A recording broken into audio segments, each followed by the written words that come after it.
Donc, je voudrais m'intéresser à ces complaintes criminelles qui voilà, sont un objet qui me paraît emblématique d'une transmission virale, dans la mesure où ces complaintes cheminent à travers différents supports, on est bien dans la question de l'intermédialité cet après-midi, et différents acteurs.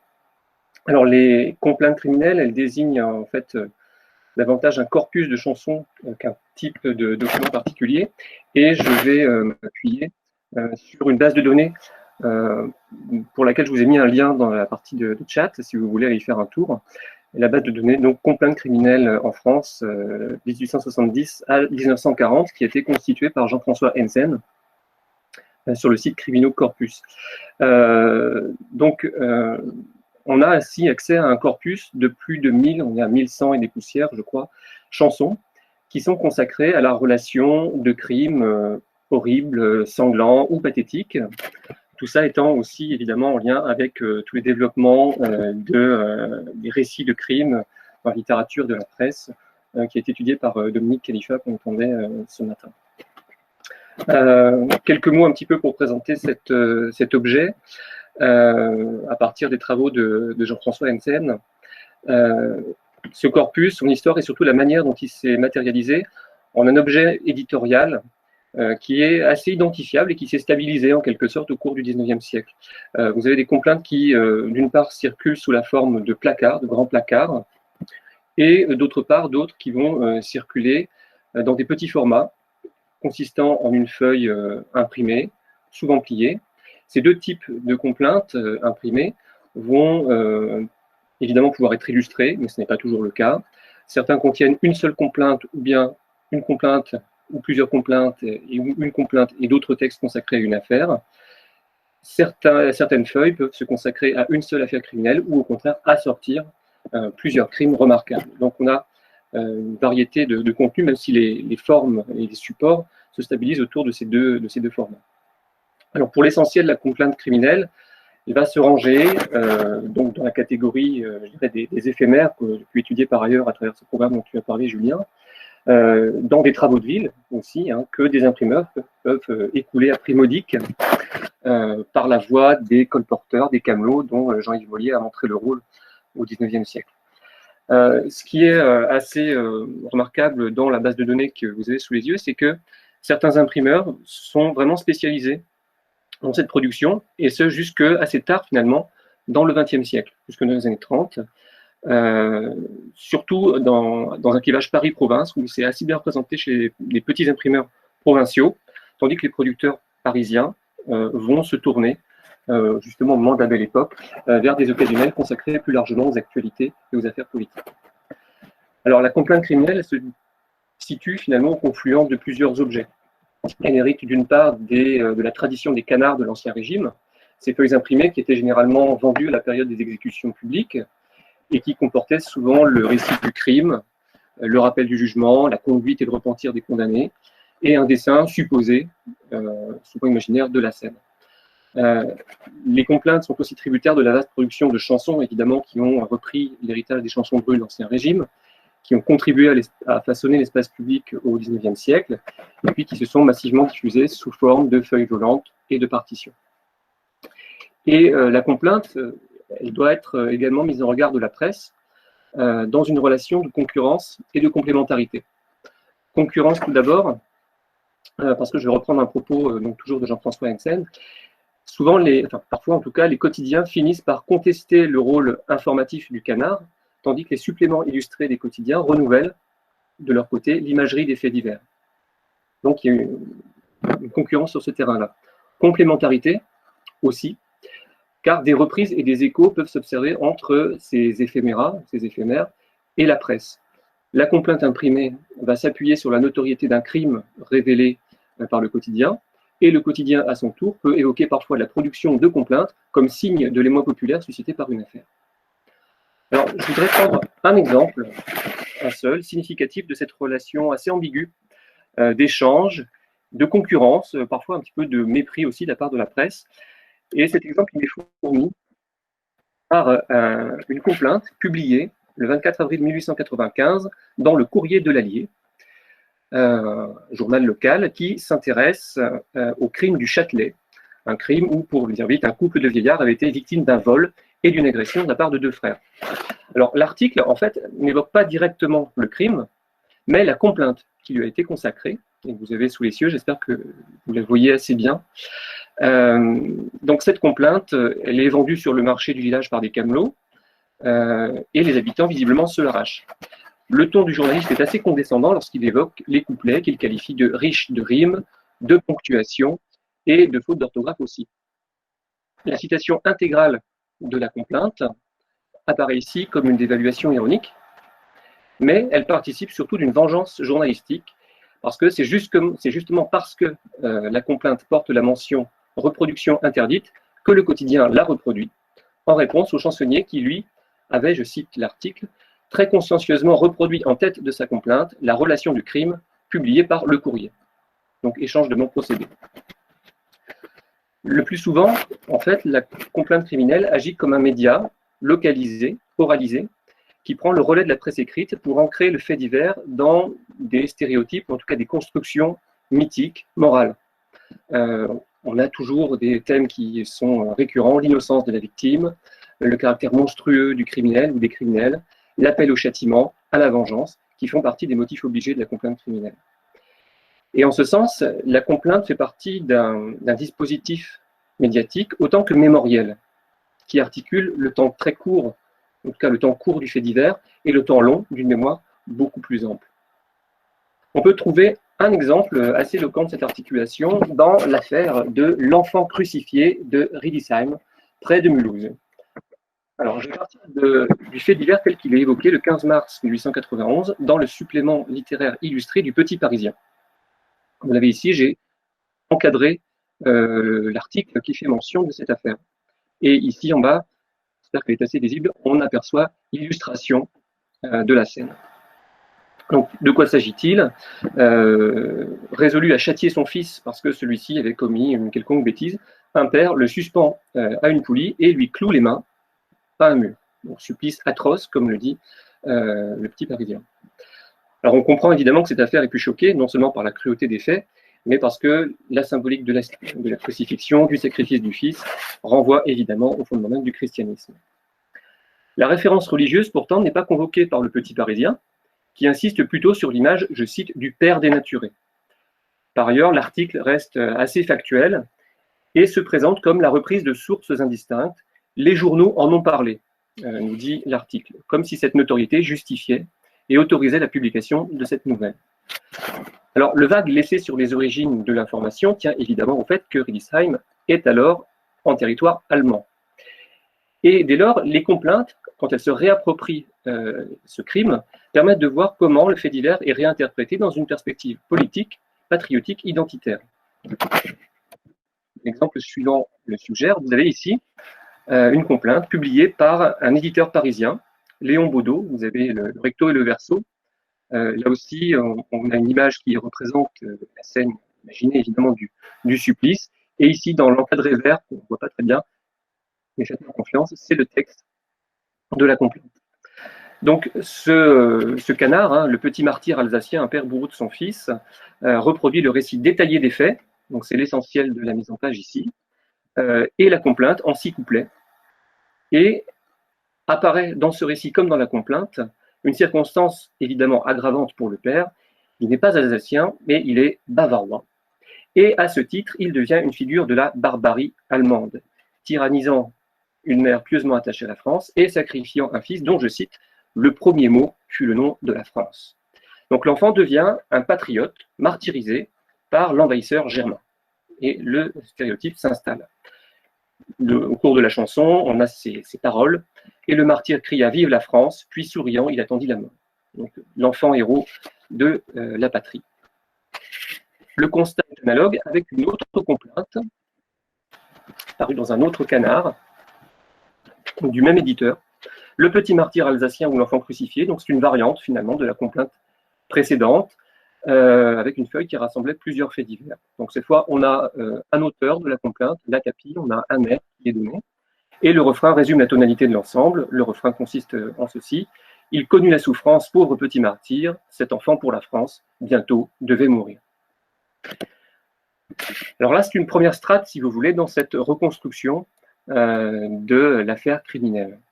Le drame de Riedisheim s'enrichit également d'une romance, c'est comme ça qu'elle est intitulée, ou plutôt que c'est son sous-titre, une romance intitulée Le Petit Crucifié, que vous avez ici. Cette romance a été créée sur scène par l'artiste lyrique Marius Richard sur des paroles de René Hess et une musique de Gaston Makis sur l'air de la chanson Les Petits Ramoneurs. L'ensemble est assez bien détaillé ici. La partition est reproduite et publiée chez l'éditeur parisien Repos.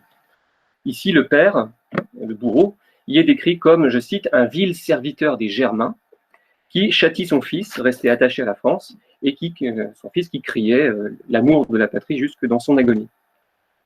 Cette romance va être reprise dans un canard du même éditeur.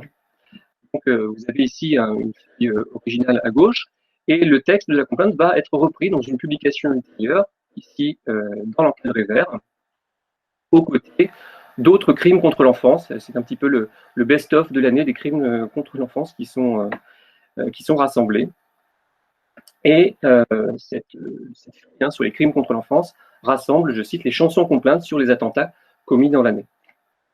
Donc une petite anthologie illustrée de gravures assez saisissantes, agrémentée de conseils très édifiants aux parents, et le supplice de l'enfant crucifié est évoqué donc dans la reprise de cette romance, et dans une autre chanson, dans l'encadré jaune ici, intitulée Les enfants martyrs, avec le même auteur, même compositeur que la précédente. Ce texte-là, encadré en jaune, associe plusieurs affaires contemporaines en les reliant aux jeunes héros de la Révolution française comme Barras et Viala. Donc le fait divers est inclus dans la lignée du martyrologe républicain et patriote. Dernier maillon de cette transmission virale de l'affaire de Riedisheim, on le trouve cette fois dans une copie manuscrite d'une complainte anonyme qui a été réalisée en 1893 par une jeune fille dans son cahier de chansons. Donc 2 ans après les faits, on retrouve cette copie qui a été faite dans un cahier personnel. Cette complainte-là s'avère essentiellement narrative, pathétique. Elle s'attarde sur les faits les plus effrayants. Je cite 2 vers, 3. Il frappe avec rage et cloue les pieds et les mains du pauvre petit gamin. Donc on n'a pas de trémolo patriotique ici. Seulement la vieille terre d'Alsace est seulement évoquée à la fin du texte, mais le texte réclame surtout justice contre l'ignoble assassin, je cite, et le père indigne, sans que jamais la question de la nationalité ou de l'antagonisme franco-allemand ne soit évoquée. Donc voilà, juste sur cet exemple. Évidemment, vous avez des séries de complaintes criminelles qui ont été suscitées par certains des crimes les plus célèbres de la fin du XIXe siècle, hein, comme les affaires Troppmann, Pranzini. Et ce corpus-là, consacré à l'enfant crucifié de Riedisheim, forme certes un ensemble qui est très réduit. Il n'en est pas moins significatif, il permet de mesurer, à travers quelques échantillons, la diversité des circulations, des appropriations d'un même fait divers entre la grande presse, l'édition spécialisée de canards d'actualité, le café-concert, l'usage privé dans un cahier manuscrit. Les complaintes criminelles ne sont donc pas seulement des imprimés volants, ou plutôt leur forme imprimée est la trace d'une transmission complexe qui jongle entre les supports écrits et qui fait bien sûr appel à l'oralité et à la musicalité, puisque ces complaintes sont destinées à être chantées. Donc, entre la diffusion sur feuille volante, la reprise éventuelle dans la presse, la performance chantée devant un auditoire collectif, ces complaintes déploient en quelque sorte une communication à plusieurs étages, à une époque où le phonographe reste une curiosité et où la radio, évidemment, n'est pas encore née. En ce sens, les complaintes aussi façonnent une écriture pour le moins alternative de l'actualité en la raccrochant à des cadrages d'ordre symbolique, mais aussi rhétorique et rythmique. Les textes des complaintes mettent en effet en œuvre des mécanismes de reprise et de reconnaissance qui contribuent, à mon sens, à la viralité du genre. Elles sont nées d'un fait divers qu'elles contribuent à transformer en légende ou en apologue moral. Et dans ce cadre-là, les complaintes criminelles déploient une rhétorique propre, une rhétorique qui tient moins à une hypothétique influence de l'art oratoire qu'à l'inscription dans ce qu'on pourrait appeler, en jouant sur les mots, la scène du crime. Scène du crime comme lieu discursif où il s'agit de rejouer les faits à travers un récit pathétique et effrayant, mais aussi parfois de rejouer le procès ou de l'anticiper en délibérant du juste et de l'injuste, du bien et du mal, de l'humain et de l'inhumain, le plus souvent d'ailleurs pour accabler l'accusé et réclamer une peine exemplaire à son encontre. Petit exemple ici, sur le crime de Moulins en 1886, où le premier couplet réclame vengeance. Le récit de ce forfait dont chacun réclame vengeance, tandis que le dernier couplet, lui, anticipe la condamnation en cour d'assises. À la prochaine cour d'assises, assurément, l'on verra plaidoyer les avocats, et sur des paroles exquises, la barre sera vengée et l'assassin condamné. Donc, la justice bien faite, c'est une justice qui accomplit la vengeance de la victime. Donc voilà pourquoi, dans ce cadre, parmi les stéréotypes obligés de la complainte criminelle, figure l'éloge funèbre de la victime. La victime est souvent innocente, fragile, naïve, doublée du blâme du criminel, rejetée du côté de la brutalité, de l'animalité, de l'inhumanité. Voilà aussi pourquoi ces chansons s'ouvrent volontiers par une captatio benevolentiae, du type « Écoutez l'histoire d'eux », là c'est le grand marqueur, c'est une adresse initiale qui interpelle l'auditoire, réclame l'attention, lance le récit, et ça fonctionne comme un signal de reconnaissance de la complainte, comparable où il était une fois des contes. Ouais, choisons des exemples, si vous en avez un. Écoutez, les habitants d'Hérisson, l'histoire de cette affaire qui occupe les conversations. Un homme fut tombé dans la rivière. Et la complainte est lancée. Voilà pourquoi, après cet exorde initial, écoutez l'histoire d'eux, les complaintes privilégient une narration qui s'attarde sur les circonstances du fait divers, sa chronologie, les mobiles qui ont guidé l'assassin, en se focalisant sur les horribles détails qui vont permettre de singulariser une affaire parmi d'autres. Alors, je tire cette expression d'une complainte qui a circulé sur le crime de Bressol, dans l'Allier. J'ai mis beaucoup de complaintes du département de l'Allier parce que c'est de là que je suis originaire, j'ai fait œuvre de régionalisme, vous me pardonnerez. Donc ce crime, cette complainte publiée en 1920 sur l'aire de la Paimpolaise, j'y reviendrai, et qui promet explicitement, c'est un titre, d'horribles détails sur une femme assassinée, puis carbonisée. C'est aussi, et enfin dans ce cadre, que les complaintes recourent au pathos en mobilisant les émotions et les passions de l'auditoire, la peur, la colère, l'indignation. Donc il y a tout un ensemble de mécanismes de reconnaissance rhétorique. Il y a aussi un mécanisme de reconnaissance musicale très fort grâce à la pratique du timbre, dont il faut évidemment parler, qui est presque consubstantiel à la diffusion des complaintes.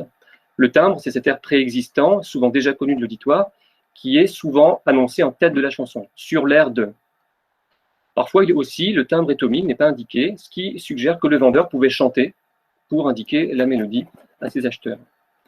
Le timbre favorise, à mon sens, le mécanisme viral. Il insère chaque chanson dans une sérialité musicale, il rapporte chaque complainte singulière à une mémoire partagée et partageable, il facilite la diffusion des chansons en évitant de reproduire une partition que peu de gens ont des chances de déchiffrer, et il permet aussi aux paroliers d'avoir à leur disposition un moule syllabique, un patron rythmique en quelque sorte, qui prédétermine les dispositions syllabiques et rythmiques des textes.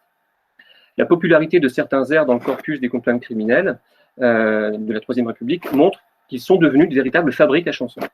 L'exemple le plus emblématique, qui est très connu au XIXe siècle, c'est l'air de Fualdès. Donc c'était une complainte en 48 strophes, qui était consacrée en 1817 à l'assassinat du juge Fualdès à Rodez. Je ne reviens pas sur les détails, mais c'est un air qui a inspiré, en tout cas servi de patron en quelque sorte, de moule à de nombreuses complaintes criminelles. Là, vous avez un air qui date de 1884, donc on est 70 ans à peu près après la naissance de l'ère de Fualdès. Autre grand air qui va revenir souvent cette fois à partir du début du XXe siècle, la Paimpolaise, créée en 1895 et qui servira régulièrement de timbre jusqu'à la veille de la Seconde Guerre mondiale. Ici, le crime de Souvigny, air la Paimpolaise, qui est mentionné ici. À la fin de la Troisième République, alors est-ce que c'est le signe de déclin, un signe de déclin d'un genre qu'on ne prend peut-être plus trop au sérieux?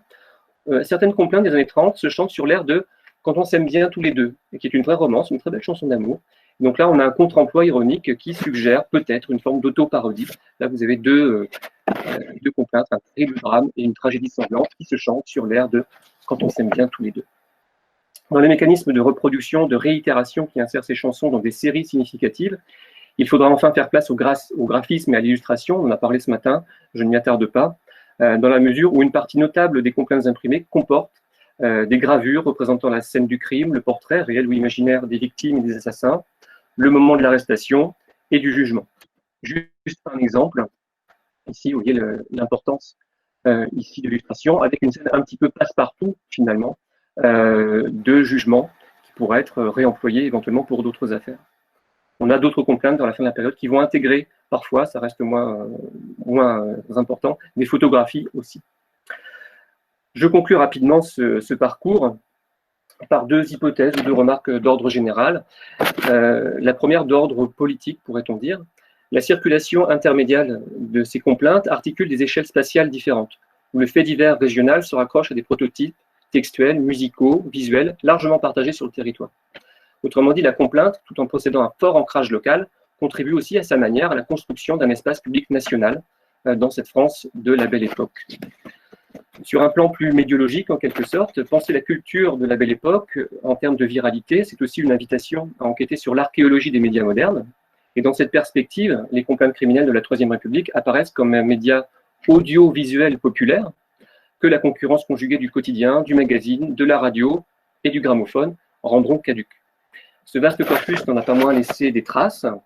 Du XVIe siècle, par exemple, je vous ai mis ici l'assassinat de Brassens, qui réactive le clivage Paris-Province, ou Bonnie and Clyde de Gainsbourg, dont le prologue reprend l'appel à l'auditoire « Écoutez l'histoire de Bonnie and Clyde ».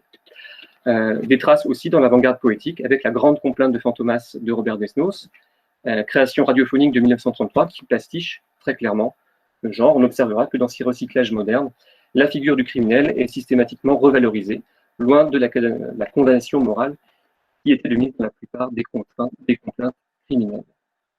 Voilà, merci de votre attention.